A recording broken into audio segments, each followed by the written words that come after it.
আবারও আচার খাওয়ার ভয়ে আমার জন্য একটা সুন্দর চেয়ার খুঁজে পেয়েছি, যেটার দাম দেখে আমি কিছুক্ষণের জন্য অজ্ঞান হয়ে শুয়েছিলাম। তারপরে উঠে মানিব্যাগ চেক করে একটা সস্তা চেয়ার খুঁজি যেটা আমার অকাতের ভেতরে, আর একটা সস্তা চেয়ার পেয়েছি যেটা অনেক সস্তা। ইয়েস, বাই নাওতে ক্লিক করে আমি শুয়ে পড়ি, ওয়েট করতে থাকি কখন অর্ডারটা আসে।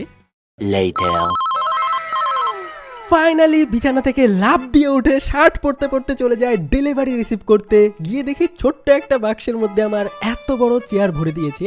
এই বই পড়ে আমাকে মুখস্থ করে নিতে হবে কি করে চেয়ারটা বানাতে হয়। নাট বল্টু ফটাফট টাইট দিয়ে আমার চেয়ার হয়ে যায় রেডি। নতুন চেয়ারে আমি বসার আগে আমার ছোট্ট চেয়ারটাকে আগে বসিয়ে নিলাম, তারপরে আমি বসলাম চেয়ারটাতে। আমি মাইনক্রাফট খেলি, ততক্ষণে তোমরা লাইক করে দাও।